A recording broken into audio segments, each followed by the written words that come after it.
Bonjour à tous, je vais commencer. Alors aujourd'hui on est sur les directives anticipées, pourquoi faire, à quoi ça sert et comment ça marche. Dans ce webinaire, nous allons accueillir Valérie Bernat, directrice du Gérontopole Pays de la Loire, et le docteur Jean-Achille Kozik. Il est médecin gériatre, conseiller aux affaires médicales pour le groupe LNA Santé. Il fait partie du collège des personnes qualifiées au Gérontopole Pays de la Loire. Et je suis Jocelyne Guillon, directrice du MAGOGI et ingénieure pédagogique des formations d'utilité sociale. Bon webinaire. Je vais vous présenter rapidement ce que sont les tutonomies. Les tutonomies, c'est une contraction de tutoriel pour l'autonomie, puisque c'est une web-série qui est sur YouTube, accessible gratuitement à tous les aidants. C'est pour les soutenir lorsqu'ils aident un proche en perte d'autonomie. L'idée est d'accompagner le bien vieillir, de pouvoir rester le plus longtemps possible à son domicile. Et puis les webinaires mensuels se sont ajoutés pour ouvrir un espace d'échange et traiter des sujets de manière plus approfondie. Ces projets sont soutenus par Malakoff Humanis depuis le début et également par la CARSAT Pays de la Loire avec l'expertise de professionnels du médico-social et de l'équipe du Gérontopole Pays de la Loire. Bienvenue en tout cas à cette nouvelle session. Cette fois-ci, d'un sujet extrêmement important, j'ai envie de dire, qui sont évidemment les directives anticipées. Énormément de questions à se poser aujourd'hui sur le sujet, mais on a la chance d'être accompagné de Jean-Achille Kozik. Bonjour à tous et à tous. Donc, on va parler aujourd'hui des directives anticipées en essayant de vous expliquer, mais je pense que beaucoup d'entre vous déjà ont une idée de ce dont il s'agit. On va essayer de vous expliquer et de simplifier les choses. Directive anticipée, c'est pourquoi faire et à quoi ça sert.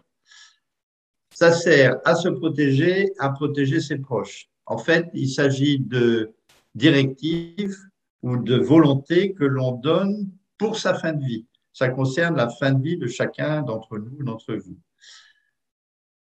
Qu'est-ce qu'on peut mettre dans ces directives anticipées? Est-ce que finalement, quand on a fait des directives, ça s'impose aux médecins qui vont s'occuper de votre fin de vie? Est-ce qu'on peut les modifier? Comment on peut les écrire, etc. C'est ce qu'on va essayer de voir rapidement. C'est toujours possible de le faire, mais c'est jamais une obligation. On ne peut pas obliger quelqu'un à faire des directives anticipées.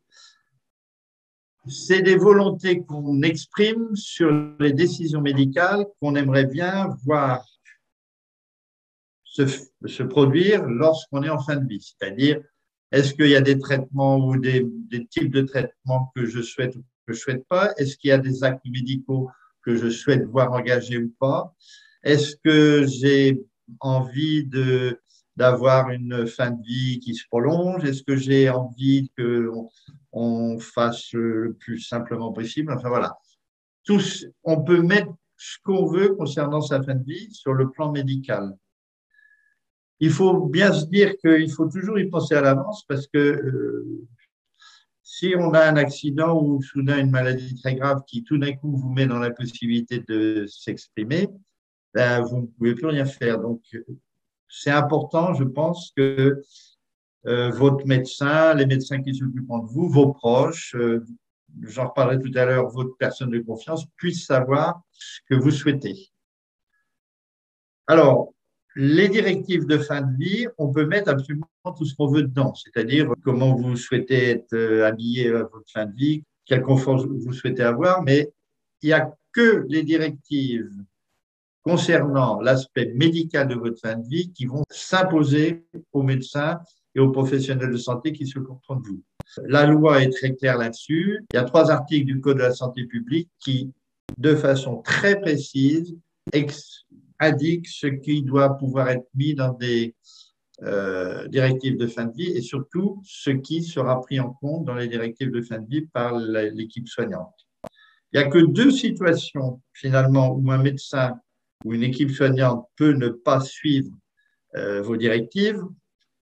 Si les directives sont manifestement inappropriées ou non conformes à la situation médicale, ou si ces directives sont non conformes à la législation. Dans le style, je souhaite bénéficier d'actes d'aide à la mort ou d'aide au suicide. Ça, c'est pas possible. Ou en cas d'urgence vitale. Par exemple, un médecin vous examine après un accident, vous avez indiqué dans vos directives de fin de vie que vous souhaitez aucun acharnement, mais si ce médecin considère que ce n'est pas un acharnement parce qu'il y a une grande chance qu'en faisant tel et tel geste, on puisse vous sauver, il pourra ne pas suivre les directives de fin de vie. Alors, on parle de ce que c'est, à qui ça va, mais finalement, où est-ce qu'on peut mettre ces directives? La première chose, c'est que si vous écrivez des directives pour votre fin de vie, il faut absolument qu'elles soient facilement accessibles. Si vous les cachez dans un coin et que personne ne les trouve, ça ne servira pas à grand-chose. Donc, il faut les confier. Alors, vous pouvez les confier à votre médecin traitant, beaucoup de gens le font. Vous pouvez le confier à une personne de confiance si vous avez une personne de confiance. Vous pouvez le confier à toute personne ou tout proche en qui vous avez confiance également pour que ces personnes-là puissent, le moment venu, indiquer que vous avez écrit des directives anticipées. Vous pouvez aussi les enregistrer dans, alors, le DMP, puis maintenant ça s'appelle Mon Espace Santé, mais c'est la même chose. On n'est pas très nombreux à avoir des dossiers médicaux partagés, mais il faut absolument qu'on puisse s'en servir dans ces conditions-là parce que c'est un bon endroit, étant donné qu'une fois que c'est dans le DMP ou sur votre espace partagé, les professionnels de santé et le médecin peuvent les récupérer. De même, si vous êtes hospitalisé ou si vous êtes hébergé en EHPAD, et essentiellement si vous êtes hébergé en EHPAD et qu'il y a un dossier médical à votre nom, vous pouvez très bien faire enregistrer vos directives de fin de vie sur ce dossier-là. Mais dans tous les cas, vous avez un intérêt à ce que votre médecin traitant et vos proches puissent savoir où sont conservées vos directives anticipées. Est-ce qu'il y a plusieurs modèles possibles de directives anticipées? Oui. Si vous êtes en bonne santé, que vous pouvez écrire, vous rédigez vous-même vos directives anticipées en désignant la personne à qui vous les confiez. C'est à ce moment-là que vous pouvez éventuellement désigner une personne de confiance. Si vous êtes dans l'impossibilité physique d'écrire seul, c'est-à-dire que vous avez, pour une raison ou pour une autre, une impossibilité d'écrire, mais que vous êtes capable d'exprimer votre volonté, quelqu'un peut les écrire pour vous, mais dans ce cas-là, il faudra qu'il y ait 2 témoins qui signent les directives anticipées pour attester que c'est bien ce que vous avez dit qui est écrit. Et si vous avez une mesure de protection en cours, mesure de protection, ce sont les curatelles ou les tutelles, vous pouvez toujours décider d'écrire vos directives anticipées, mais du coup, ça se complique parce qu'il faut qu'il y ait l'autorisation du juge des tutelles, ce qui complique un peu les choses et les ralentit considérablement. Et il faut également avoir l'avis du conseil de famille si un conseil de famille a été nommé. Une fois qu'on a écrit ces directives anticipées, qu'on les a signées, qu'on les a mis quelque part, qu'est-ce qui se passe? Une fois que vous les avez écrites, elles sont valables sans limite de temps. Mais en revanche, vous pouvez les modifier quand vous voulez. Et dans ce cas-là, si vous les modifiez, seul le document le plus récent sera utilisé. Ce qui fait qu'il est absolument impératif de dater soigneusement toutes ces directives anticipées. Il faut que la date soit lisible, compréhensible et ne pas oublier de dater parce que sinon, c'est un peu compliqué. De la même façon, vous avez écrit des directives anticipées à un moment de votre vie parce que vous pensiez que c'était ce qu'il fallait faire et puis vous décidez non, j'annule tout. Vous pouvez annuler, il n'y a aucun problème, ça s'annule de façon, vous les détruisez, vous les supprimez, il n'y a pas de difficulté particulière. Mais vous n'oubliez pas, si vous les avez confiés par exemple à votre médecin ou à un proche, il faut bien préciser au médecin ou proche que cette directive doit être annulée et j'allais dire récupérer la directive écrite par vous. Donc, il y a plusieurs modèles qui existent. Il y a un modèle quand vous êtes en bonne santé, ce qui vous permet de signer, disons je suis signé monsieur ou madame, indique que mes directives de fin de vie sont les suivantes. Si vous ne pouvez pas écrire vous-même, c'est un modèle dans lequel on prévoit la signature des 2 témoins, comme je vous ai dit. Si vous souffrez d'une maladie grave ou êtes en fin de vie, là aussi, il y a un modèle dans lequel le médecin indique que vous avez une maladie grave.